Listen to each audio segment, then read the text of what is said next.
Bismillahirrahmanirrahim. Assalamualaikum warahmatullahi wabarakatuh.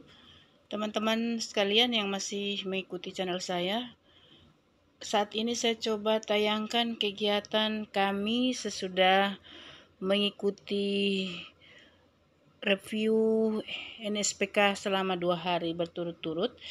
Sekarang kami diberikan kesempatan untuk melakukan olahraga pagi di sekitar area Tugu Tani, Jalan Menteng Raya nomor 1.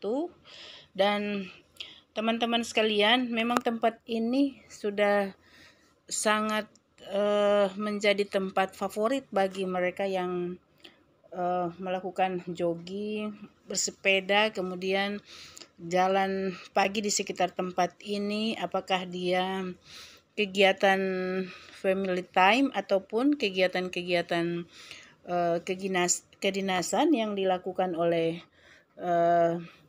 para peserta diklat maupun komunitas-komunitas lainnya yang melakukan kegiatan di tempat ini. Jadi teman-teman, ini jadi tempat yang cukup adem dan udara di sini juga cukup mendukung, walaupun ini memang salah satu tempat atau di pusat kota juga di DKI, tapi memang kita dapat menikmati suasana seperti ini ya, area hijaunya masih ada.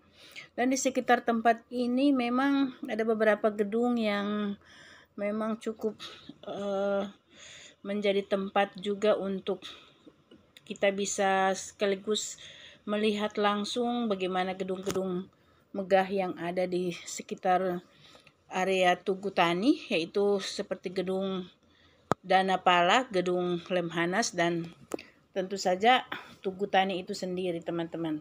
Dan kita berada di area ini memang sangat menikmati pemandangan di sekitar sini karena sedikit saya review tentang patung pahlawan atau disebut Tugu Tani di sini adalah memang merupakan sebuah patung yang terbuat dari perunggu dengan figur satu orang pria bercaping dan seorang wanita yang terletak di dekat stasiun Gambir, Jakarta. Dan patung ini konon dibuat oleh dua pematung Rusia kenamaan, yaitu Matvey Menizer dan Osip Menizer, sebagai hadiah dari pemerintah Uni Soviet. Dan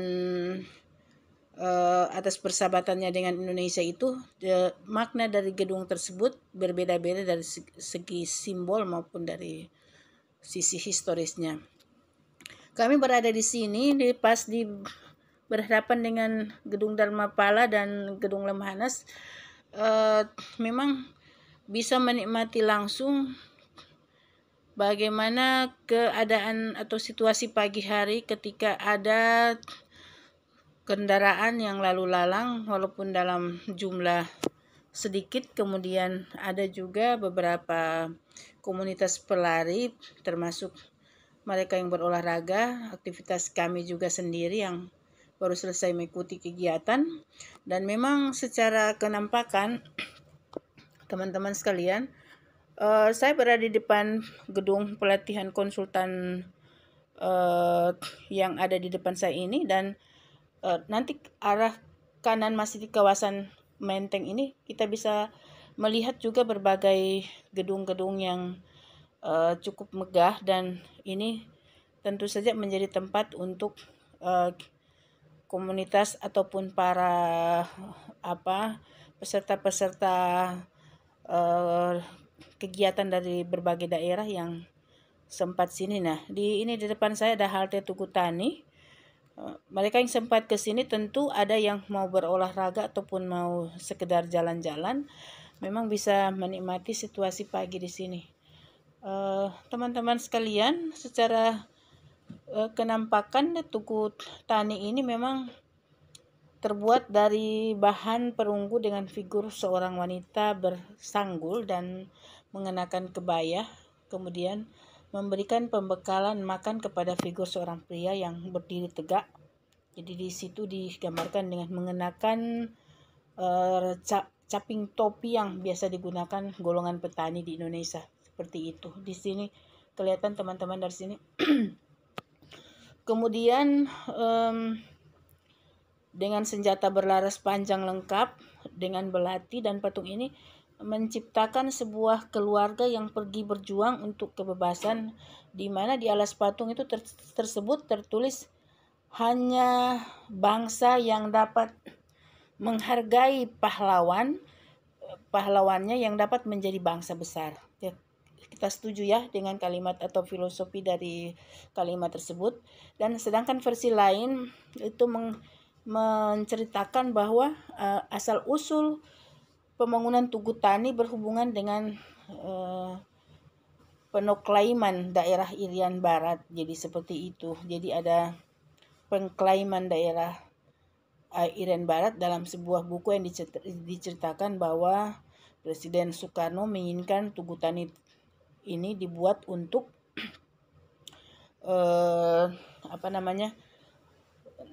untuk pembangunan daerah Irian Barat, dalam menginginkan Tugu Tani ini dibuat untuk memperingati perjuangan bangsa Indonesia dalam mempertahankan Irian Barat yang selama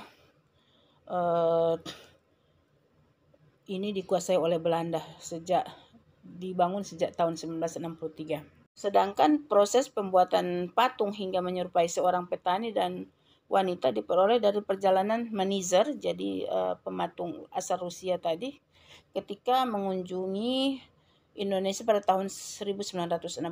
Kala itu dia mendengar cerita tentang kisah seorang ibu yang mendukung anaknya untuk berperang demi negaranya dan mengingatkan anaknya untuk jangan pernah meninggalkan orang tuanya kembali ke Uni Soviet. Ia bersama rekannya membuat patung tersebut sebagai satu kenang-kenangan atau gift untuk bangsa ini.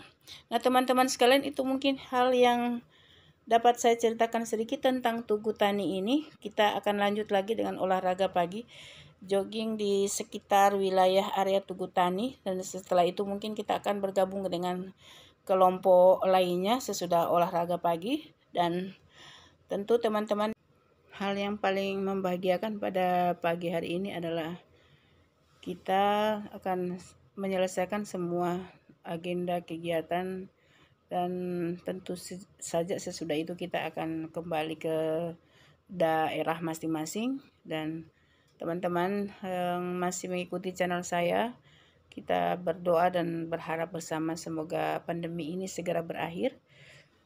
Dan teman-teman sekalian, kita berharap tentu selama kita melakukan aktivitas di luar rumah seperti ini, kita tetap terus menjaga protokol kesehatan dengan cara menerapkan 3M, dan kita juga berharap semoga kita selalu dalam keadaan sehat walafiat. Jangan lupa like, share, dan subscribe. Yang belum subscribe channel saya ucapkan sekali lagi terima kasih. Wassalamualaikum warahmatullahi wabarakatuh, dan salam sehat bagi kita sekalian.